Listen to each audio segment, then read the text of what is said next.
but I can't read with my glasses on. And he says, once you do that, though, forget it. You'll have to have them on all the time. So if you see me putting them on and off, on and off, on and off, hopefully that won't distract you too much. But thanks for having me here. Thank you, Corey. I think, Corey, we've known each other, 16 years now? I'm going to talk a little bit about my family, primarily my grandfather. But I'm going to start off with a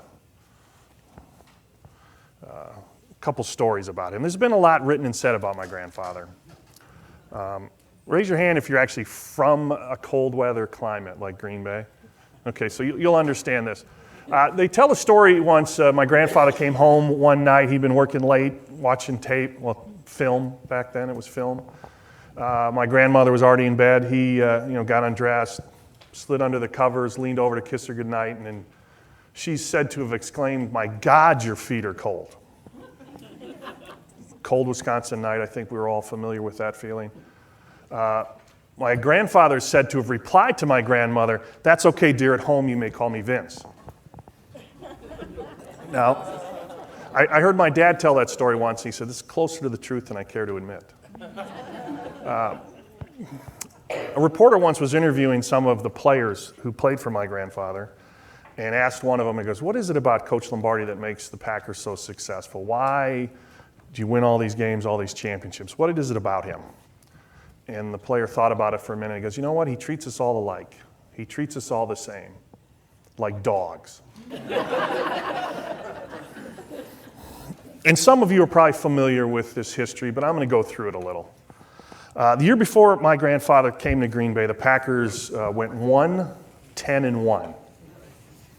They only played 12 games back then. Red Smith, a sports writer from New York, wrote at the time that the Packers had overwhelmed 1, underwhelmed 10, and whelmed 1.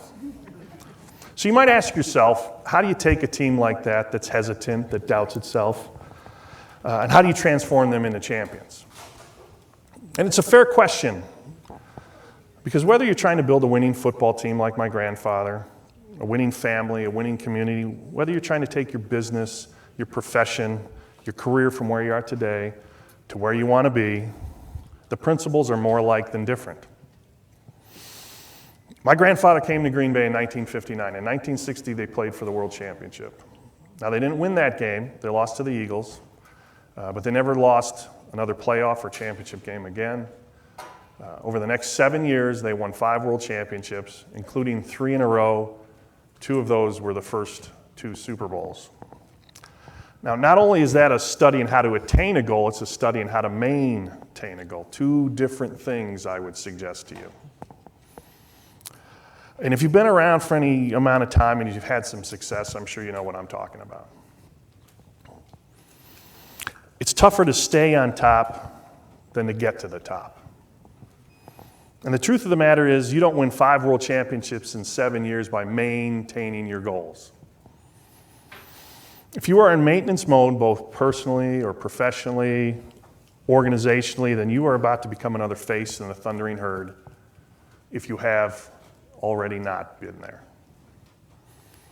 We win, we achieve, we excel by a commitment to constant and continuous change, a commitment to constant and continuous growth, a commitment to constant and continuous improved performance.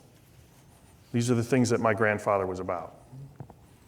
Now, one of those years in Green Bay, 1962, it was a difficult year for the Packers. They'd had a few injuries to key personnel, but they did win their conference. They went to New York City, where my grandfather had been born and raised, to play the Giants, the New York Giants, for the World Championship. And my grandfather had been an assistant coach for the Giants prior to coming to Green Bay. Now, how many of you have been to New York in the winter? Probably not as bad as Green Bay on average, but it can be pretty bad.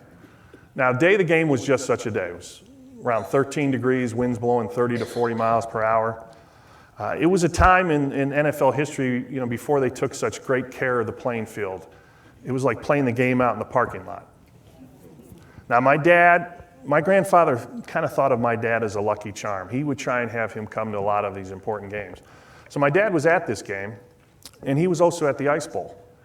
And he'll tell you this was worse. The conditions of this game from a weather perspective, they're worse than the Ice Bowl. At halftime, the benches blew out onto the field. Now, in one of the most physically brutal games in NFL history, both in terms of the conditions and the style of play, the Packers were victorious 16-7 over the Giants. World champions. Now, after that game and after that year, my grandfather wrote a letter to the players and their wives, and I'd like to read it to you because I think it is a good summation of what my grandfather stood for.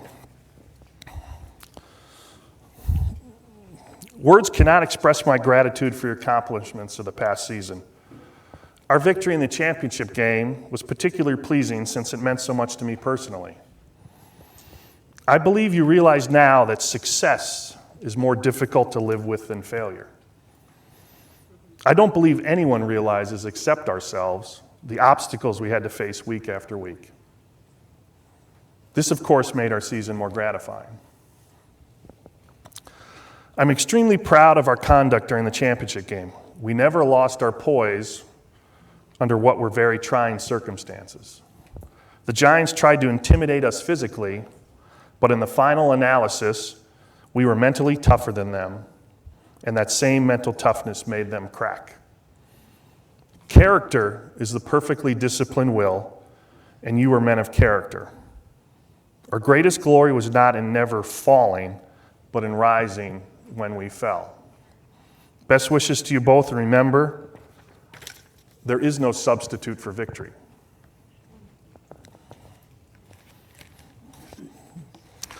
There is no substitute for victory. I would guess that the phrase, there is no substitute for victory, or winning isn't everything, it's the only thing, is the type of thinking most commonly associated with my grandfather. But if you were to ask me to describe in a sentence or a phrase what I felt he stood for, I think I would choose to accomplish anything, you must pay the price. You must pay the price to win. Success is paying the price. Whatever your goals, whatever your dreams, and I hope each and every one of you has goals and dreams, because if you don't, you wither and die. Without goals, both professionally and personally, we wither and die. So whatever those goals might be, we must pay the price to attain them. And somewhat of a surprise, we must pay the price to maintain them. Striving for excellence, that's not a sometimes thing, that's an all-the-time thing. We don't do things right once in a while, we do them right all the time. Success is a habit. Winning is a habit. And unfortunately, and think about this, so is losing a habit. Now, we're here at the shrine, so I'm going to try and tie a lot of what my grandfather was about and accomplished back towards his Catholicism, his faith. Now, he was a deeply religious man. He went to daily mass and communion. But and as Bart Starr was fond of saying, if you saw my grandfather practice in the afternoon, you knew why he had to go to church every morning. But despite being deeply religious, he never saw a win or a victory or a championship as a sign of divine providence. Rather, he considered it a sign that a few men working closely together in a spirit of discipline, singleness of purpose, and a commitment to excellence could win out no matter what. And I guess what I'm suggesting in less emotional terms is that the players my grandfather coached were not a loose collection of individuals. The Green Bay Packers were a team. They had synergy. I'm not a big fan of that word, but I think it's apt here. 1 + 1 didn't equal 2, it equaled 3, it equaled 4. The whole was bigger than the sum of the parts. The Packers had trust for one another. They had respect for one another. They were committed to one another. And yes, if you're comfortable with the term, they loved one another. Trust, I know I can count on you to do what you say you're going to do. Respect, because I value you, you can count on me to do what I say I'm going to do. Commitment. Now, there's a word we hear a lot about today and over time. Like I said, my grandfather believed that the quality of a person's life is in direct proportion to their commitment to excellence. So the question is, how did my grandfather arrive? We see this ESPN, NFL Network, Sundays, you see him on the sidelines during the Super Bowl. There's this icon, I guess, if you will. How did he get there? What were the characteristics and qualities and experiences he had along the way that made him who he was?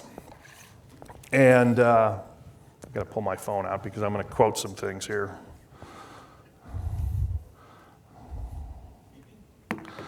There's a gentleman, you may know him, his name's David Maraniss. He wrote a book called When Pride Still Mattered. David is a Pulitzer Prize-winning author. He was a reporter for the Washington Post for many, many years. He's from Madison. Originally went to the University of Wisconsin. He's written a book about Roberto Clemente. He wrote one about Bill Clinton in '92 when he won the election. That's the book that won the Pulitzer Prize. Go on Amazon or Barnes & Noble or a bookstore and look for all of his books, because they're all great. But specifically look for this one. On a side note, when I was coaching at Vanderbilt back in the mid-'90s, David's son, Andrew, was the sports information director for the men's basketball team. And he and I became friends and are friends to this day. And I knew who David was. I knew who his dad was because I'd gone to school in Maryland and read the Washington Post quite frequently and was familiar with his byline. And when I met Andrew and, oh, that's your dad? A couple months later, we were going to lunch and we're going down the stairs and Andrew's in front of me and he turns around and he looks over his shoulder. He goes, hey, my dad's writing a book about your grandfather. And he just kept sauntering along. I'm like, oh, great. So he moved up here like 95, 96 seasons when they won that Super Bowl and did the research went to Italy, New York, you name it. And again, I won't even compare myself to David, so I'm going to quote David. I'm going to read from his book because he does it 10 times better than me. Now, my grandfather went to college at Fordham. And I'm proud to admit that my Catholic school, my father went to St. Thomas, across the state line there. Met my mother, she was a student at St. Catherine's. That Twin Cities, we don't like those people over there.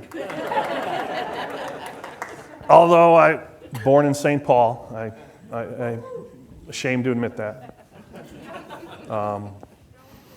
My older brother went to Georgetown. My sister went to Santa Clara. I have a daughter who's a freshman at Boston College right now. She's my oldest. I have a younger brother. He and I are the only two in my immediate family who, my older brother's two boys are at Gonzaga. So everyone in my family who went to college or is in college went to Catholic school except my brother Joe, who went to the Air Force Academy, and I went to the Naval Academy. So, kind of a religion, I guess. But anyways, started at Fordham. Grandfather born in Brooklyn, Sheepshead Bay, grows up there in that area near Coney Island. From what I hear and read and have heard, quite the place to grow up. Ends up going to Fordham to play football. Member of the 7 Blocks of Granite, I'm sure you've heard of that. But here, I'm just going to read this, and I know this might seem a little strange, but again, David is 10 times better at this than me. From his playing days at Fordham, Lombardi learned lessons that he carried with him into a life of football. His inner steel, he said later, was forged in those bloody college games, especially the scoreless ties with Pitt. And I'm going to interrupt this. You may not realize this, but in 1930s, Fordham was a national powerhouse. You wouldn't believe it looking at it now, but they were. They were within one game of going to the Rose Bowl one year. I think it was my grandfather's senior year, and they ended up tying NYU, if I'm not mistaken. It turned out some of the players on that team had played in a semi-pro game the day before and were a little worn out. Okay, so back to Marinus. This is a quote, I can't put my finger on what I learned playing in those scoreless games, but it was something, a certain toughness. While he discarded the sarcasm of Sleepy Joe Crowley and the dourness of Frank Leahy, his coaches at Fordham. If you're Notre Dame fans, I'm sure you know those two names. He came to understand from those coaches the importance of precision, blocking, fierce tackling, and the larger truths of the game. Conditioning, Spartanism, defense, and violence is distinct from brutality. He also discovered what he called football's fourth dimension. The first three dimensions are material, coaching, and schedule. The fourth is selfless teamwork and collective pride, which accumulate until they have made positive thinking and victory habitual.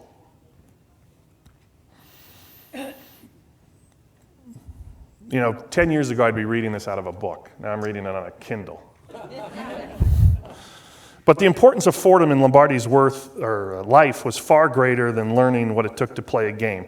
From the Jesuits, he acquired a larger perspective: duty, obedience, responsibility, and the exercises of free will were the basis of a philosophy that shaped the way he looked at himself and his world. One professor stood out, Father Ignatius Wiley Cox. Cox's lectures were a distillation, and again, this is not in order in the book. I've copied this and pasted it, so if you read the book and you're like, where's that passage? Cox's lectures were a distillation of 400 years of Jesuit thought going back to Ignatius and Loyola, who founded the Society of Jesus in the 16th century after abandoning the unfulfilling life of a libertine Spanish army officer.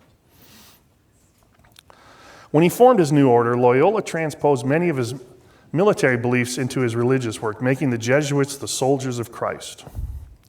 There is a direct line in thinking from the Jesuits to football to what would become the philosophy of Vince Lombardi. The Jesuits rejected the notion of predestination, arguing that anyone could attain a state of perfection with enough zeal. Perfection went to those who sought it most eagerly.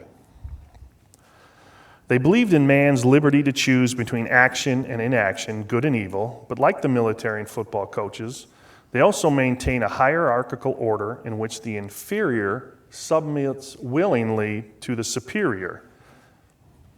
This willingness to accept a rightful order required believing that the chief, God, the general, the coach, loved each member of the group with the same love. The seeming contradiction between free will and blind obedience was resolved by the Jesuits through the vision of a mystical goal. Only those with free will could surrender, if freely, to achieve a higher ideal. The line from Ignatius of Loyola to Vince Lombardi's life in football has two other threads. In his pursuit of perfection, Loyola paid strict attention to detail. It was said that he had to rewrite letters 20 times. He concerned himself with the most trivial matters, such as engaging a cook, porter, or nurse for his order. His most famous work, which came to be known as the Spiritual Exercises of St. Ignatius of Loyola, is predicated on spiritual discipline and precision. The exercises cover 4 weeks of meditations from sin and hell to divine love, perhaps the spiritual equivalent of a football training camp. Anyone attempting to follow the exercises Loyola instructed had to keep a daily chart of his sins, and the comparison between the rows of dots at the beginning of the exercises and the rows, shortened as much as possible at a later stage, showed the progress made in rooting out sinful habits and tendencies. Not unlike the grading system Lombardi later developed as a coach. I'm not going to try and pronounce this guy's name, Diego something. Loyola's student and successor stated that few great men had so few ideas as the founder of Jesuitism, but still fewer had been more thoroughly earnest in the realization of those ideas. That too had echoes of Vince Lombardi. Then on to West Point. In many ways, the philosophy at West Point was similar to a way of life that Lombardi had learned earlier at Fordham with the Jesuits. There was a direct line from one to the next, from religion to the military to football, from the spiritual exercises of St. Ignatius to the football regimen of Colonel Red Blake. Both emphasized discipline, order, organization, planning, attention to detail, repetition, and the ability to adjust to different situations and remain flexible in pursuit of a goal while sustaining an obsession with one big idea. Lombardi was a daily communicant at both altars, absorbing what he learned from the Jesuits and Blake to become the leading apostle of the mystical discipline of football. As integral as religion was to his sense of self, it was not until he reached West Point and combined his spiritual discipline with Blake's military discipline that his coaching persona began to take its mature form. Everything he knew about organizing a team and preparing it to play its best, Lombardi later said he learned at West Point. It all came from Red Blake.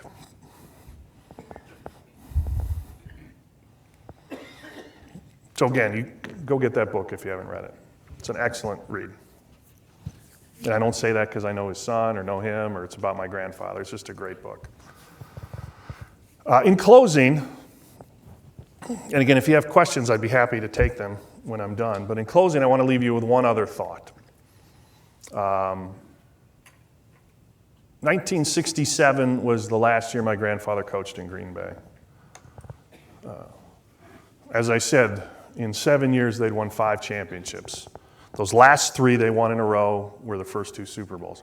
But going into that last year, no team in the playoff era, and the reason I say that is I was at an event, and I know this is probably like saying Lucifer in a church, but I was with Patrick McCaskey, George Halas's grandson. He and I were at a thing out in Kenosha about a month ago. And I said this exact, and the next day Patrick, who's actually a football historian, that's one of his jobs, he called me and he said, "Hey, I just wanted to let you know that you're wrong about that." The Packers did win 3 in a row back in the 30s, but they didn't have playoffs then. It was whoever had the best record. So I now qualify this by saying in the playoff era. No team had ever won 3 in a row, and no team has ever won 3 in a row since then. So before that season, the message was challenge. During that season, the message was challenge. The challenge of winning 3 in a row, which had never been done. And again, the Packers were getting old. Those great names you hear, they were all near more or less the end of their career. And the Packers didn't have a bang-up record that year. You can go look, go get the Packer Media Guide, look at the starting running backs from that team. I think they're different every game. They just had a lot of injuries and they were getting old. But it was the challenge of winning 3 in a row. It consumed my grandfather. And consequently, it consumed the team, the players. Now, before the playoffs started, and I don't know, I forget which year it was, but 59, 60, 61, 62, the Western Conference champion would just play the Eastern Conference champion. There were no playoffs. It was a 64, 65, somewhere in there, they started having a playoff game and then a championship. So before the playoffs, my grandfather came in to address the team, and I'm going to paraphrase this. I'm not going to read this because I've looked this up 1,000 times to find a good translation that meets the story I've heard, and I can't find one, so I'm going to use the paraphrase. But he came into that meeting and he said, "I want to read you something." It's from St. Paul's letter to the Corinthians. And this is my favorite Bible verse for a couple reasons. One, because of the history behind it, but it to me is what life should be. He said, "Do you know that all who run in a race, all indeed run, but only one attains the prize? So run to win."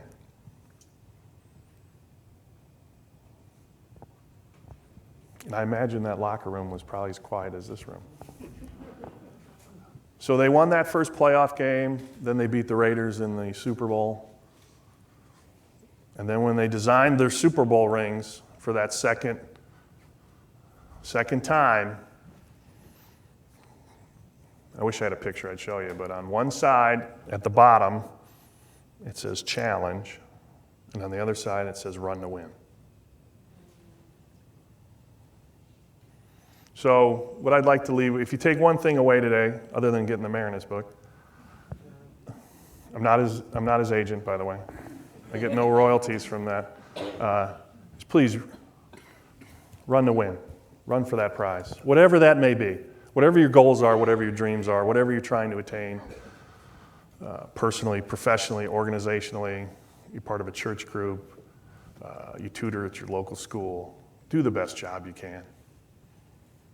Get that prize, run to win. Thank you.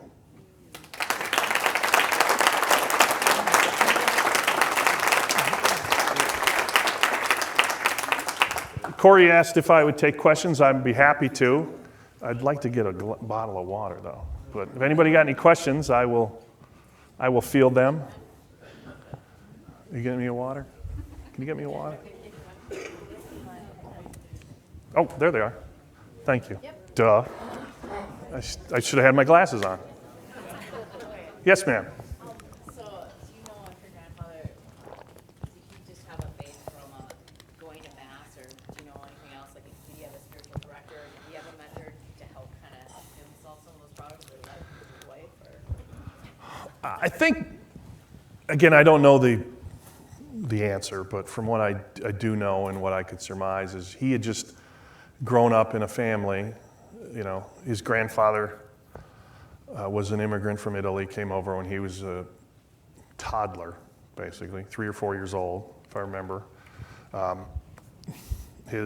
My great-grandmother, his mother, Matilda, was an Izzo, which at the time was a famous, I wouldn't say famous, that's overselling it, was a well-known family in that area. They had 13 kids. And not that this means anything, but of those 13, Matilda was the only one who married a fellow Italian. They actually wrote an article in the local paper about it. And again, they talk about that in the Marinus book. That's how I know this. And he quotes from it. It's hilarious. You know, one married a son of Ireland, and another, you know, just the way they talked about ethnicities back in 1929 or 39 or whatever it was. Yeah, he just had a mother who took him to Mass. He had a father who worked really hard. He was a butcher. My grandfather and his brother, my great-grandfather's brother, had their own meat packing business in Manhattan. They commuted every day. I think it was called the Canal District. I could be wrong about that. So he just had good examples. Had a hard-working dad, had a mother who made him go to church, and he just took to it. You know, in high school, my grandfather went to started at a high school that was for formation of priests. It's like a 5-year school, if I remember. I think it was 5 years. And the idea was you'd go there and you'd enter the priesthood. Again, the family mythology is he loved football too much, and they didn't have a football team. They thought that high school thought football was wicked. My thinking is he liked girls. Probably the two things together. But he had good examples. Again, you know, Father Cox at Fordham. And it was a different time. You know, I think we live in such a secular society that you're supposed to just compartmentalize that part of you. You know, it was a lot more, you know, it was a lot more family oriented. It was a lot more, everywhere you went, you know, there was prayers before this, prayers before that. They don't do that. I live in Nashville, Tennessee. We have, you know, 2 Catholic high schools in the whole city. You know, it's just not, you know, it's not like Green Bay was many, many years ago in New York, where it was more common, more prevalent. You know, when I went to high school in Michigan, and I can't even count how many Catholic high schools we had. You know, I follow on Twitter, you know, the local newspaper just to get scores from my high school. And they'll scroll through some, scores of, I'm like, Jackson, Lumen, Christie, I've never heard of that school. So there's just too many to keep track of. But it's a different time. But yeah, I don't think he had I take that back now that I think about it. He left college and he got a job coaching at a high school in New Jersey. And he got hired by the quarterback from his Fordham team. And there were two priests there who taught, who were his friends for the rest of his life. Father Tim Moore and his brother, Father Moore. The Moores. And they both worked there. I mean, my grandfather, they'd be watching film and he'd turn it off and he'd turn to Tim and say, I need to confess. And he'd get down on his knees right there in the football coaching office. I was fortunate enough, my brother and I, my older brother, my dad played Little League with Bill Parcells in New Jersey. And when Coach Parcells got the head job with the Giants, 1983, my dad was working in the NFL offices, and they saw each other in an event. And Coach Parcells says, don't you have teenage sons? And my dad's like, yeah. John's 13, Vince is 14. He said, I need ball boys for training camp. So my brother and I went to training camp and worked. I was with the running backs. Vince, I think, was with the defensive linemen. We would go to Mass on Sundays, and it's at Pace University in Westchester, Pleasantville, New York. We would go to Mass on Sundays, and it was Father Tim Moore did Mass on Sundays at Giants training camp, and Vince and I were the altar boys. And that whole cycle of life, I guess. Anybody else? Do you have any special memories? Sorry to interrupt, but if anybody has a question, please use the mic just so we can hear it. So I'll pass it around. Do you have any special memory of just you and your grandfather? He passed away when I was pretty young. So and again, a lot of my memories, I'm not sure if they're just stories implanted in me by my parents or my grandmother. But the one I remember that's, I guess, dominant is he would come, and again, Vince is 14 months older than me, and my sister's 15 months younger. So we were all alive. My brother Joe, and please don't, this is kind of a goofy thing. Don't write this. This is off the record, everyone. My younger brother Joe was born 9 months to the day after my grandfather died. And my grandmother used to think he was not that we believe in reincarnation, but. And my brother's the quarterback coach for the New Orleans Saints. So he's still young enough, you never know. But so Vince and I were, mobile. We were up. We were about. Gina was still crawling. And my grandfather would come visit, and he'd come through the door, and he just, the voice. And he scared the diapers off us. And my brother and I we ran up to our room and hid under our bed. And that broke his heart. And but he just, where are the boys? And we just took off. Because my aunt had Marie, or Margaret, is between Gina and I. So we were his first grandkids were Vince and I. And my older brother's named after him. My dad's has a different middle name.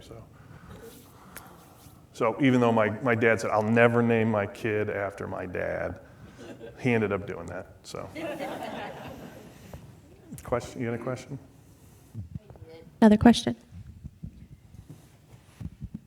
During the introduction, I thought I heard that you do work with young kids. Well, that's probably an exaggeration. I've coached high school lacrosse. I coached at Green Bay Southwest when I lived here, I think for 5 years. We lived here 5 years. When we moved down to Nashville, I coached the local high school lacrosse team for a couple years until my wife said, "You have 4 of your own kids. Why are you wasting time coaching other kids?"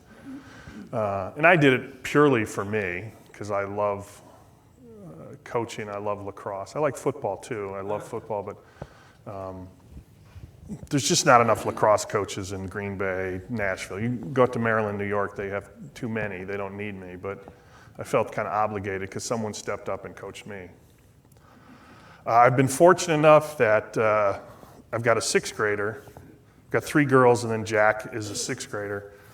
He started playing lacrosse in 1st grade, so I've been coaching him for 5 years now. So every team he moves up, I go with him.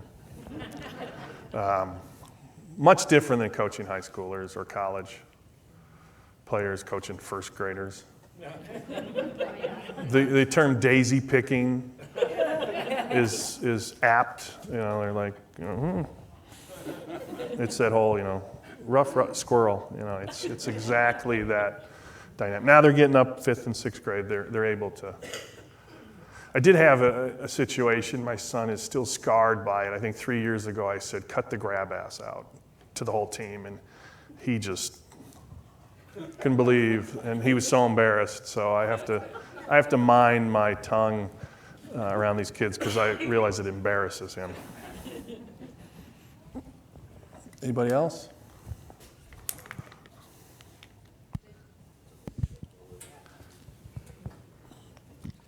I was just curious. I don't know if you want to answer it or not. How much did do you know how much your grandpa made as a coach compared? No, I don't know. Just compared to now. No, I don't know. I would say proportionally not what they make today, even for the time. I do know that after he quit coaching, he was brought into an investment opportunity by a local businessman who felt that having him on the board would be an advantage to him, and it was, and that was a pretty lucrative thing for him.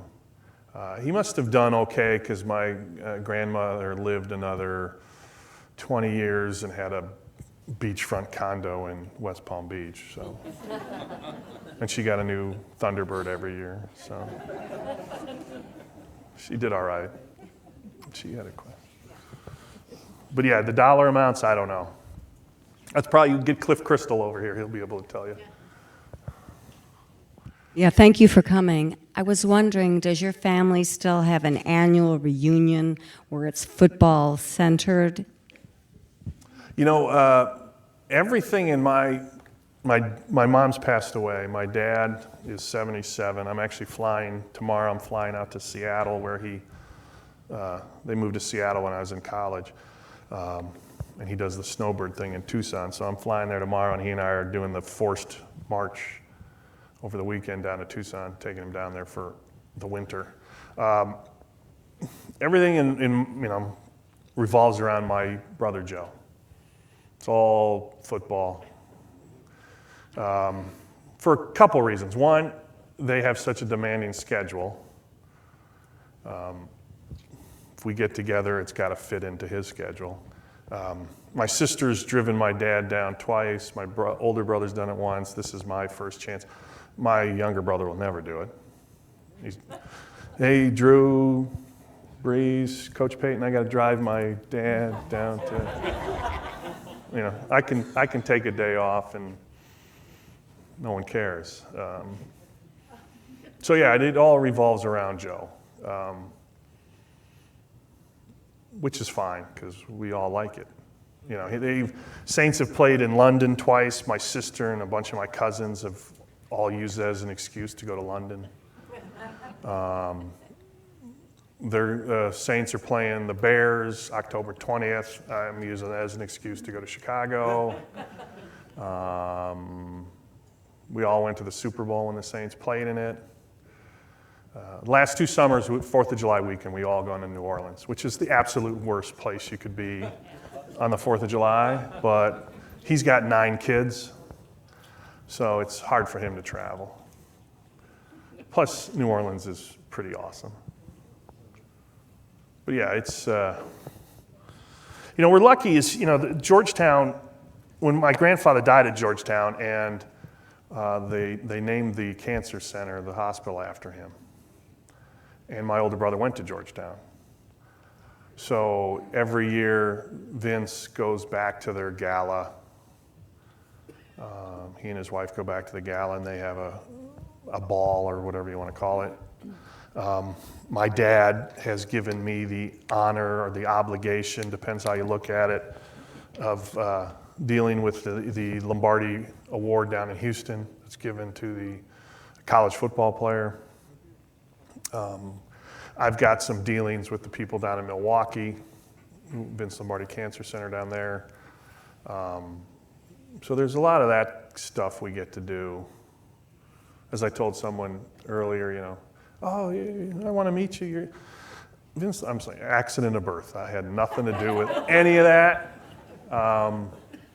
You know, I'll gladly take all of that, but you know.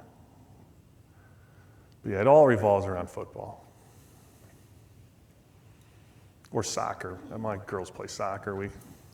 That's all we do in my family is go to soccer tournaments. I don't know if any of you have kids who play club soccer.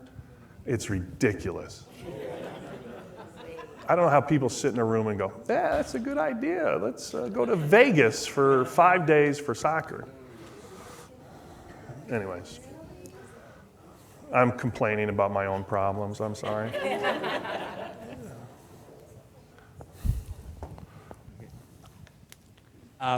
I've been a Packer fan for over 80 years now.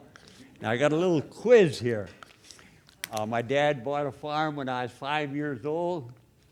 About two or 3 years later, we listened to the Packers on the radio, and we had no electricity to our farm. Raise your hand if you know the answer how we got that radio to work. Hooked it up to the truck. One, anybody else? One person knows here. No electricity to that farm, and I sat with my head right next to that big radio, about that big, you know, they had that big round top on them.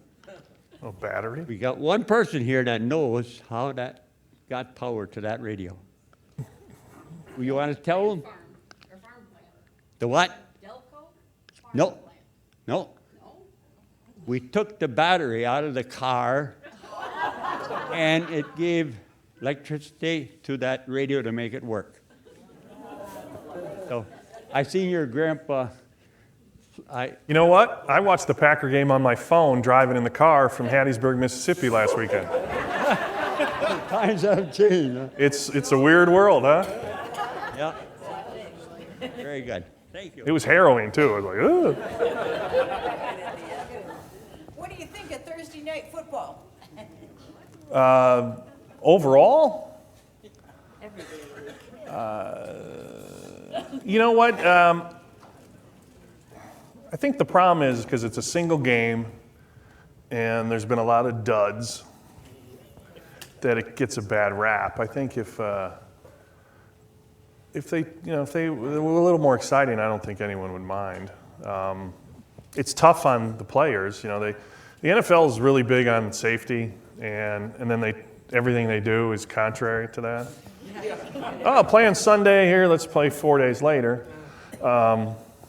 Again, it's once a year maybe for a team. But selfishly, I'm fine with it because, I mean, I'd like them to have a game every day. But yeah, I can see why.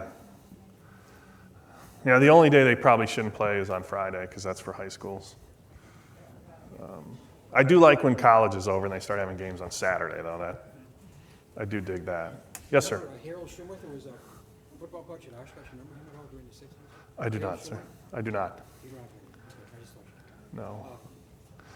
I know my dad played at Promontre, and he probably knows him.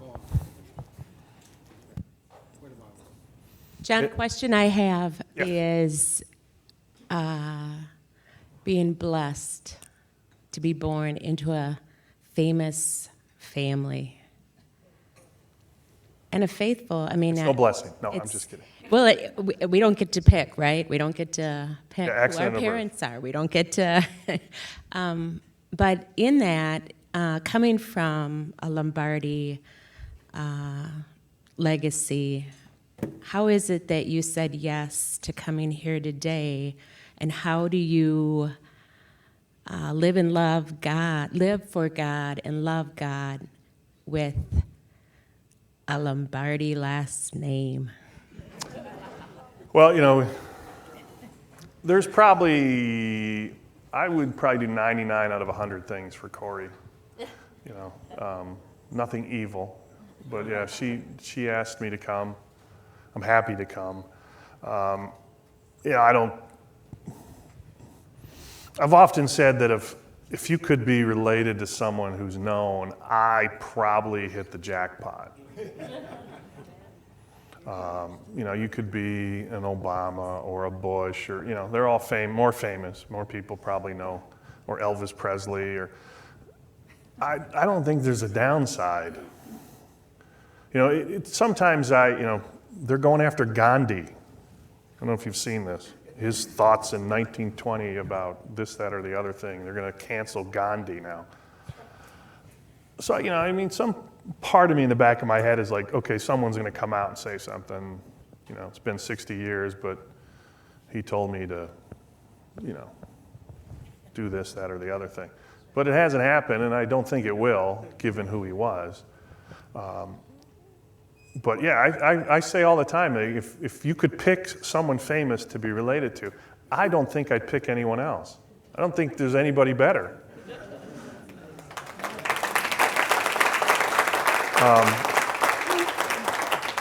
You know, because he's got the Super Bowl trophy, and those people want to call it the Belichick trophy, they can just step off for all I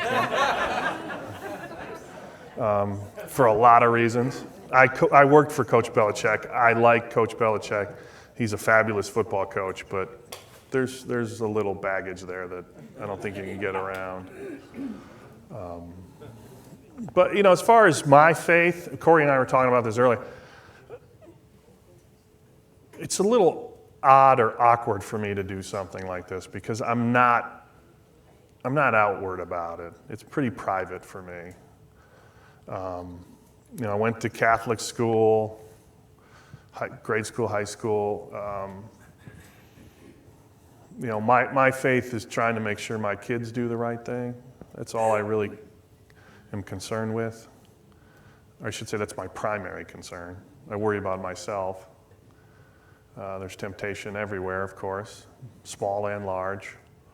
You know, my dad told me, I forget how old I was. I was maybe on verge of being a teenager. And he said, you know, there's nothing you can do to make your grandfather look any better than he does. You cannot improve his reputation or his accomplishments, but you can hurt it. You know, he goes, if something bad happens to you, in the first paragraph, you know, local youth, John Lombardi, grandson of was XYZ. And well, it wasn't so hard to live up to because I wasn't, you know, I got hauled down to the cops once, shooting bottle rockets at people. But I wasn't a bad kid. You know, when I went to the Naval Academy, I made sporting news. You know, I was in the sporting news had, you know, they had their magazine. It was more of a newspaper than a magazine. I was in the little note section. You know, did nothing. I just showed up. I'm here, and I'm in the paper. So, you know, I don't have a problem with that. But yeah, I mean, it does have the flip side. You know, I did have a business that's somewhat dormant at the moment, but any success, you know, there's people out there who want to use my grandfather's image, likeness, quotes, whatever it might be, for their business. You know, Nike wants to use him, or Chevy or GM wants to use them. And they have my dad. There's an organization out there, there's many of them, who handle the estate of Marilyn Monroe, Babe Ruth, whoever it might be. And these lawyers, they do that stuff for my dad. When I started this beer company, my dad says, you got to sign a licensing agreement. And I said, what? He said, no, you got to sign a licensing agreement. He goes, I'm not going to expect you to give me any money until you're well on your way. He goes, but you need to sign a licensing agreement. I said, Dad, it's my name too. And he paused for a minute. He said, no one's buying that beer because of you. And what it really came to, he just had to be consistent. If he let me slide, would he let my cousin slide? Would he let my second cousin slide? Not everyone has to deal with that. Like right now, I'm being sued by someone, not me personally, but I'm involved in a lawsuit because someone was using my grandfather to fundraise. They were giving out, and I didn't think they were doing a very good job, so I sent them a letter saying you can't do it anymore. And they sent me a letter saying, you don't have control. I'm like, what? So, So there's a little downside. I said there was no downside. That's a downside. But luckily I have a lawyer who's doing that. Oh, sorry. Here it is. It's not a... Better be a good one. No, it's not really a question. I just have to tell you. Your first name is John, but I'll call you Mr. Lombardi because I knew your grandfather. And I got out of the Navy in 1959, the year he came. And I went down and I bought myself 2 Packer season tickets. I didn't have to wait. I didn't have a list of 7,000 names. But It's more than that. the day I got out of the Navy, I heard about your father and I heard about everything that was going to happen with Green Bay. So I got those. But I also went to Mass at St. Willibrod's Church. And every time I went to Mass, your father was there. Your grandfather was there. And it's funny because when Mass got out, he didn't get leave with everybody else. He would always sit there about 2 or 3 minutes, and then he would get up and leave. And I don't think it was because he didn't want to be with the people. He had an extra prayer, I think, that he always said, and then he would get up and leave. I also knew him because I was a bartender at the Lyric Lounge, one of the favorite places for the Packer players to go. And it's funny, I'd see him in church, and I know he loved his Lord, and I know he loved God. But if he knew his Packers were in that place, he was somebody else. They were pretty smart, though. They had a young lad that they always had as a lookout, and they'd stand in front of the place, and if Mr. Lombardi was on the way, the young lad would come in and say, Mr. Lombardi's on his way. And zoom, Paul Horning, Max McGee, Jerry Kramer, Ron Kramer, and Bill Quinlan. They were the 5 that kind of hung around together. And what they did is they'd play gin, or they would play a five-handed poker game. They didn't drink a lot. I mean, they had their beers and that. But the minute he would come through that front door, they were in the back room because I hid them back there. But he would come in, and he was mad. He says, I know they're here. He says, and don't you tell me they're not. I says, Mr. Lombardi, I said, there's a front door and there's a back door. I said, you better go quick because they left just as you were coming in. And out he would go. But I'll tell you what, it was really something. I also went to the Ice Bowl game. I don't think there's another coach that would have said, we'll play today, except him. He said, I don't care how cold it is. We're going out there and we're going to beat them. And Well, Tom Landry said we'll play, so there's Pardon me? one other. what? Tom Landry said we'll play, so there's at least one other. Yeah. But anyway, it was really nice to know him. But I never spoke much to him, but I always said, "Good morning, Mr. Lombardi." And he'd always say, "Good morning." And he was a great coach, but he was a man that had God in his heart.